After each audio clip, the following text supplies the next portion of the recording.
आचार्य जी, अगर कोई रिश्ता या कोई अवस्था में अशांति हो, बोझ हो, उसे उसके लिए पूरी कोशिश करी, आगे बढ़े, सेवा करी, कर्म किए, फिर भी बहुत सालों तक करने के बाद मन ने मना कर दिया कि अब नहीं, क्योंकि बहुत अपमान सहन कर लिया।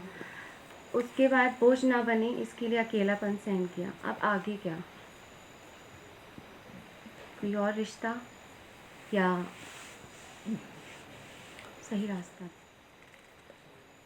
आगे क्या महत्वपूर्ण नहीं है, अंदर क्या महत्वपूर्ण है। अंदर क्या, अंदर अगर पहले जैसा ही सूनापन है, अंधेरा है, तो दोबारा किसी पहले जैसे ही रिश्ते में प्रवेश कर जाओगे।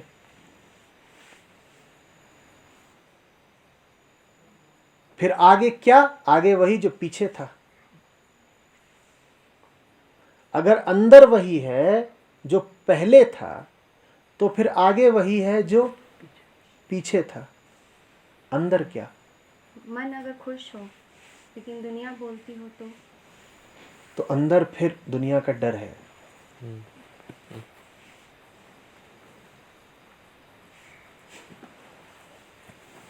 बोलती होगी दुनिया, क्या करना है आपको।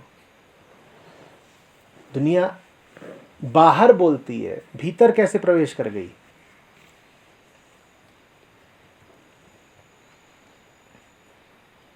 भीतर यदि सत्य बैठा है तो दुनिया का क्या काम। बोलती रहे बाहर बाहर, घूम रहे बहुत कीड़े पतंगे, घूमते रहे बाहर बाहर।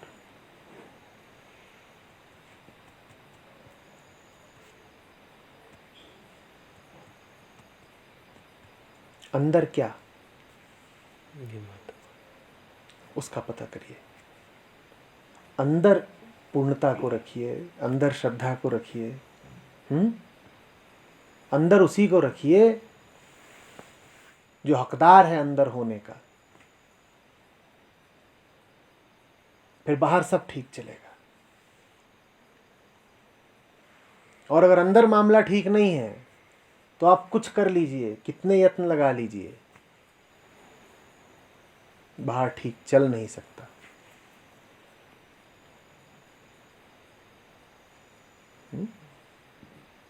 भीतर से सही होती जाइए। पहले भी जो कुछ हुआ वो बाहरी परिस्थितियों के कारण कम, भीतरी और आंतरिक अपूर्णता के कारण ज्यादा था।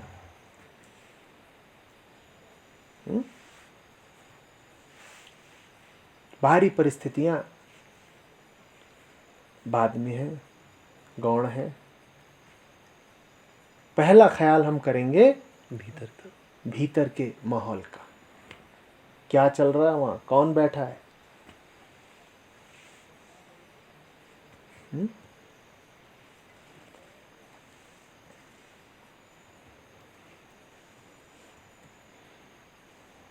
मजेदार चीज है, भीतर वाले की परवाह कर लीजिए, बाहर की परवाह नहीं करनी पड़ती फिर। और ये बड़ी आजादी है।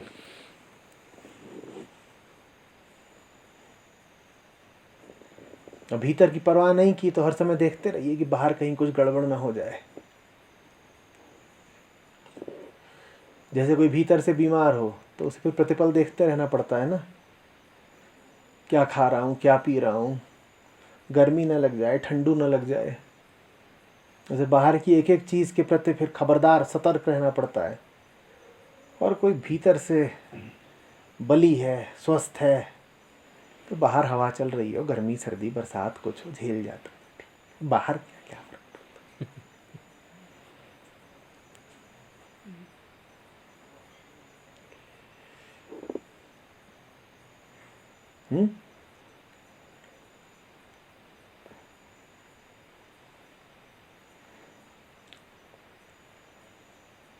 न आगे क्या न पीछे क्या,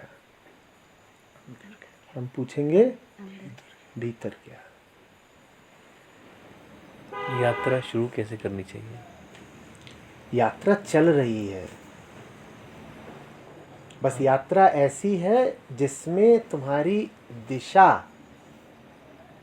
और गति दोनों में लय ताल नहीं है, संगीत नहीं है। तुम भटकते हुए यात्री हो। यात्रा चल रही है, ये न पूछो यात्रा शुरू कैसे करें। यहां कौन है भाई जो ठहरा हुआ है? हाथ खड़ा करें। कौन ठहरा हुआ है? यात्री तो यहां सभी हैं, पर हम कैसे यात्री हैं? जैसे ये यहां बरसाती कीड़े हैं, हम ऐसे यात्री हैं। ये किसी दिशा को जा रहे हैं सुनिश्चित, और इनकी गति में लयात्मकता है। ये कैसी गति कर रहे हैं? यात्रा तो ये कर ही रहे हैं, पर इनकी यात्रा कैसी है? आड़ी तिरछी टपरी, कभी गोल कभी चौकोर, आगे बढ़े पीछे आए, दाएं गए ऊपर उठे। कुल मिला करके सब शून्य। हिले डुले बहुत, पहुंचे कहीं नहीं।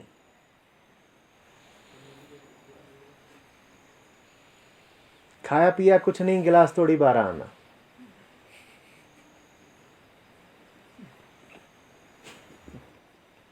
ऐसी हमारी यात्रा है। जीवन के अंत में हमारा बही खाता यही कहेगा, क्या? खाया पिया कुछ नहीं, गिलास तोड़ी 12 आना। कुछ पाया? इतनी तो यात्रा करी। कोई 30 का है, कोई 50 का है, कोई 60-70 का है। यहां पर क्या पाया? इतना भागे, पहुंचे कहां?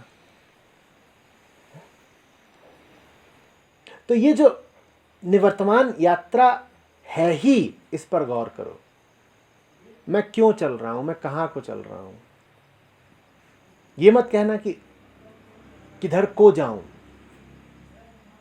ये ज्ञान तुम्हारे काम नहीं आएगा, क्योंकि तुम्हारे पास पहले ही बहुत ज्ञान है। वही ज्ञान तुम्हें घुमा रहा है, नचा रहा है, दौड़ा रहा है पतंगे की तरह। कभी तुम इस दुकान को भागते हो, कभी उस दुकान को, कभी उस शहर को, कभी उस बाजार को, कभी इस घर को, कभी उस घर को। तो अपने आप से पूछो, ये जो इतनी यात्राएं मैं कर रहा हूं, ये जो कई यात्राएं मैं कर रहा हूं, क्यों कर रहा हूं? क्या मिल रहा है थकने के अलावा?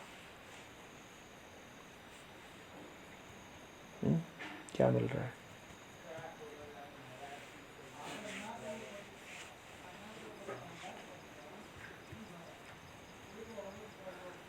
पुरानी यात्रा से मुक्ति ही नई यात्रा का आरंभ है। वास्तव में नई यात्रा अपने आप में कुछ होती नहीं। नई यात्रा पुरानी यात्राओं जैसी थोड़ी ही होती है कि पुरानी के ही तल पर नई हो। ये नई यात्रा किसी और तल पर होती है, और उस तल पर सब कुछ बोध में चलता है। तुमने जाना कि मेरी पुरानी यात्राएं निरर्थक थीं, यही नई यात्रा है।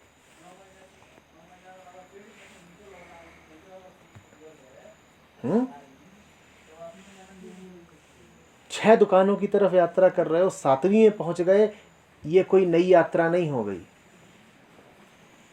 6 दुकानों की तरफ पहले ही भाग रहे थे, आसक्त थे, फिर अध्यात्म में आकर के तुम 7वीं दुकान की ओर चल दिए, ये कोई नई यात्रा नहीं हो गई।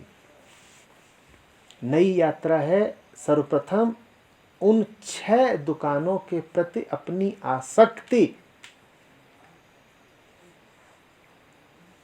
की छानबीन करना, जिज्ञासा करना, खबर लेना। मामला क्या है?